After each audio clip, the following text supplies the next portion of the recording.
오늘은 신라 제22대 왕인 지증왕에 대한 이야기를 해볼까 합니다. 지증왕은 진흥왕이나 무열왕, 문무왕 등보다는 인지도가 낮아서 뭘 했던 왕인지 잘 모르실 텐데요. 알고 보면 훗날 신라의 대단한 왕들이 그런 업적을 쌓을 수 있게 제대로 토대를 마련해준 왕이라고 볼 수 있습니다. 이 왕에 대해서는 정말 놀라운 기록들이 많이 남아있는데요. 우선 지증왕은 무려 64세라는 고령의 왕위에 올랐죠. 당시로서는 정말 말도 안 되는 나이였습니다. 그런데 더 놀라운 건 이 왕이 신라를 완전히 바꿔놨다는 사실이죠. 지증왕 이전의 신라와 이후의 신라는 아예 다른 나라라고 해도 과언이 아닙니다. 그런데 가장 충격적인 건 삼국유사에 기록된 지증왕의 신체적 특징인데요. 삼국유사에 따르면 지증왕의 거기가 무려 일자오치, 즉 약 45cm나 되었다고 기록되어 있죠. 그래서 지증왕은 왕이 되어서도 배우자를 구하는 게 큰 문제였습니다. 일반적인 여성으로는 감당하기 어려웠던 것이죠. 그래서 지증왕은 전국에 사신을 보내서 적절한 배필을 찾도록 했는데 정말 흥미로운 일이 벌어집니다. 한 신하가 모량부라는 곳에 도착했는데 큰 나무 아래에서 개 2마리가 북만한 크기의 똥덩어리를 두고 서로 다투는 모습을 보게 되죠. 신하가 하도 신기해서 주민들에게 물어보니 그 똥은 모량부 상공의 딸이 빨래하다가 숲속에서 눈 것이라고 했다고 합니다. 그래서 신하는 그 집을 찾아가서 딸을 보니 키가 무려 7자오치, 약 180cm나 되는 거대한 여성이었고, 지증왕에게 이 소식을 전하자 왕이 즉시 수레를 보내 그 여성을 궁궐로 데려오라 명했고 곧바로 왕으로 삼았죠. 이 분이 바로 연제 부인입니다. 그런데 학자들은 이 기록을 단순히 신체적인 이야기로만 보지 않는데요. 지증왕의 강력한 왕권을 상징적으로 표현한 것일 수도 있고, 아니면 박씨 가문과의 정치적 결합을 은유한 것일 수도 있다고 해석하고 있죠. 어쨌든 이런 흥미진진한 결혼 이야기로 지증왕은 왕후를 맞이하게 됩니다. 그런데 지증왕이 어떻게 64세라는 고령의 왕이 될 수 있었을까요? 당시 64세면 언제 세상을 떠나도 이상하지 않은 나이였는데 말이죠. 이건 당시 신라의 복잡한 정치 상황과 관련이 있습니다. 지증왕의 본명은 지도로 또는 지철로라고 불렸죠. 그는 뇌물 마립간의 증손자였는데 직계 왕실과는 약간 거리가 있는 반계 왕족이었습니다. 전임 왕인 소지 마립간과는 육촌 관계였죠. 그런데 소지 마립간이 후계자 없이 죽게 되면서 상황이 복잡해집니다. 소지 마립간의 말년은 그리 좋지 않았는데 여색에 빠져서 국정을 제대로 돌보지 않았다는 기록도 있고, 심지어 왕궁 안에서 왕비와 승려가 불륜을 저지르고 왕을 죽이려는 음모까지 꾸몄다는 이야기도 전해지죠. 이런 혼란 속에서 소지 마립간이 세상을 떠나자 원래 왕위 계승권이 없던 지증왕이 즉위하게 된 겁니다. 그런데 이게 가능했던 이유는 지증왕이 이미 갈문왕이라는 높은 지위에 있었기 때문이죠. 갈문왕은 일종의 부왕 역할을 하는 중요한 지위였습니다. 거기다가 모량부 박씨 가문과의 정치적 연합도 큰 역할을 했을 것으로 추정되는데, 실제로 지증왕은 왕이 된 후에 박씨 가문의 연제 부인과 결혼했기 때문이죠. 이렇게 해서 64세라는 고령에도 불구하고 지증왕이 왕위에 오를 수 있었던 겁니다. 지증왕이 정말 대단한 건 고령에 즉위했음에도 불구하고 엄청난 개혁을 단행했다는 점인데요. 먼저 502년에 순장 제도를 완전히 폐지했죠. 순장이란 왕이나 귀족이 죽으면 그 사람과 가까웠던 살아있는 사람을 함께 묻는 끔찍한 관습이었습니다. 신라에서는 왕이 죽으면 남녀 각 5명씩 총 10명을 함께 묻었다고 하죠. 그런데 지증왕이 이걸 완전히 금지시킨 겁니다. 이런 끔찍한 관습을 폐지해서 많은 생명을 구할 수 있었던 것이죠. 그런데 이건 단순히 인도주의적인 조치가 아니었는데요. 노동력을 확보하고 국가 권력을 강화하려는 정치적 목적도 있었던 것입니다. 그리고 같은 해에 우경법도 전국적으로 시행했는데, 우경법이란 소를 이용해서 농사를 짓는 방법이죠. 이미 있던 기술이긴 했지만 국가 차원에서 공식적으로 장려한 건 이때가 처음이었고, 이 덕분에 농업 생산력이 크게 향상되었습니다. 그런데 가장 중요한 변화는 503년에 일어나는데요. 바로 지증왕이 2가지 역사적인 결정을 내린 것이죠. 첫 번째는 국호를 신라로 확정한 것입니다.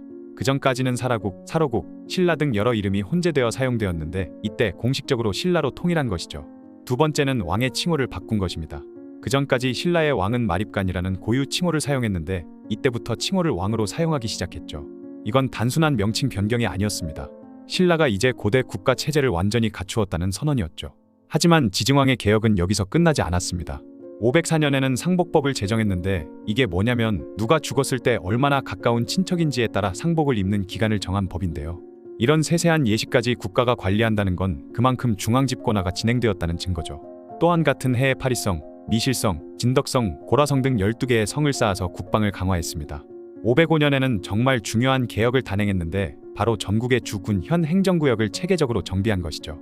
또한 얼음을 보관하는 시설을 만들고 선박 운영 제도도 정비했습니다. 신라는 원래 해상 활동에 약했는데 이때부터 본격적으로 바다를 활용하기 시작한 거죠.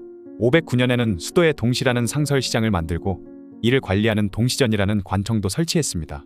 동시전은 현재의 공정거래위원회와 비슷한 역할을 했던 관청으로 보면 이해가 쉬울 것 같습니다. 그리고 512년에는 이사부가 우산국, 즉 현재의 울릉도를 정복했고 이건 신라 최초의 본격적인 해외 영토 확장이었습니다. 지증왕이 이런 개혁들을 할 수 있었던 건 강력한 왕권을 바탕으로 했기 때문인데요. 그전까지 신라는 육부라는 지역 집단들의 연합체 성격이 강했죠. 각 부의 족장들이 상당한 자율권을 갖고 있었는데 지증왕이 이런 구조를 완전히 바꿔버린 것입니다. 왕을 중심으로 한 중앙집권적 체제를 구축한 것이죠. 우경법 시행도 이런 맥락에서 봐야 하는데 우경이 도입되면 평야 지역과 산간 지역의 경제적 격차가 심해지기 때문입니다. 이전에는 지방 세력들의 반발 등 여러 문제 때문에 국가 차원에서 우경을 시행하기 어려웠지만 지증왕은 이런 반발을 무시할 수 있을 만큼 강력한 권력을 가졌던 것이죠. 그리고 순장 금지도 마찬가지인데요. 순장은 지방 유력자들의 권위를 보여주는 상징이기도 했는데 이걸 금지한다는 건 중앙정부가 지방 세력들을 완전히 통제할 수 있다는 뜻이었던 것입니다. 주군현제 정비도 중앙집권화의 핵심이었죠. 각 지역으로 중앙에서 파견한 관리들을 보내 직접 통치하기 시작한 것입니다. 그렇게 지방 족장들은 중앙정부의 관리하에 들어가게 되었죠. 지증왕의 이런 개혁들은 신라 역사에서 정말 중요한 의미를 갖습니다. 역사학자들은 버풍왕부터 진덕여왕까지를 신라의 중고기라고 부르는데 이 시기가 신라가 가장 강력했던 전성기였죠. 이런 신라 중고기의 토대를 만든 게 바로 지증왕이었습니다. 버풍왕이 율령을 반포하고 불교를 공인할 수 있었던 것도 지증왕이 미리 국가 체제를 정비해놨기 때문이죠. 진흥왕이 엄청난 영토 확장을 할 수 있었던 것도 마찬가지입니다. 지증왕이 내정을 탄탄하게 다져놨으니 가능했던 것이죠. 실제로 지증왕 시대부터 신라의 전쟁 기록이 갑자기 줄어드는데 그전까지는 고구려의 남진 정책 때문에 거의 매년 전쟁이 일어났지만 지증왕 때부터는 이런 대규모 전쟁이 거의 없어집니다. 아마 고구려가 백제 공격에만 집중하면서 신라와는 일종의 휴전 상태에 들어갔기 때문이죠. 이런 평화로운 환경 덕분에 지증왕이 내정 개혁에 집중할 수 있었던 겁니다. 그리고 지증왕은 중고기 신라 왕실의 실질적인 시조이기도 하죠. 중고기 왕들이 모두 지증왕의 직계 후손들입니다. 버풍왕은 지증왕의 아들이고 진흥왕은 손자, 진지왕은 증손자, 진평왕은 고손자, 선덕여왕과 진덕여왕은 진평왕의 딸들이죠. 결국 지증왕 한 명이 신라 전성기 200년의 기초를 다 닦아놓은 셈인 것입니다. 그렇게 신라의 전면적 개혁을 단행한 지증왕은 514년 7월에 78세의 나이로 세상을 떠나게 되는데요. 15년간 왕위에 있으면서 신라를 완전히 새로운 나라로 바꿔놨죠. 그리고 지증왕부터 신라에서 시호를 사용하기 시작했습니다. 시호가 뭐냐면 왕이 죽은 후에 그의 업적을 기려서 붙이는 이름인데요. 지증이라는 시호는 지혜로운 왕이며 그의 업적과 덕성이 널리 알려졌다 라는 뜻인데 정말 그의 업적에 딱 맞는 시호라고 할 수 있죠. 지증왕의 왕릉은 정확히 어디인지 확실하지 않지만 현재 천마총이 지증왕릉일 가능성이 높다고 여겨지고 있습니다. 천마총에서 발굴된 피장자의 키가 160cm 내외로 추정된다고 하는데 이게 지증왕의 실제 체격과 비슷하기 때문이죠. 그런데 정말 흥미로운 건 지증왕 시대에 만들어진 금성문들이 최근에 발견되고 있다는 점입니다. 1989년에 발견된 포항 냉수리 신라비와 2009년에 발견된 포항 중성리 신라비가 모두 지증왕 시대 작품으로 추정되고 있죠. 이런 금성문들을 통해서 당시 신라 사회의 모습을 더 자세히 알 수 있게 되었습니다.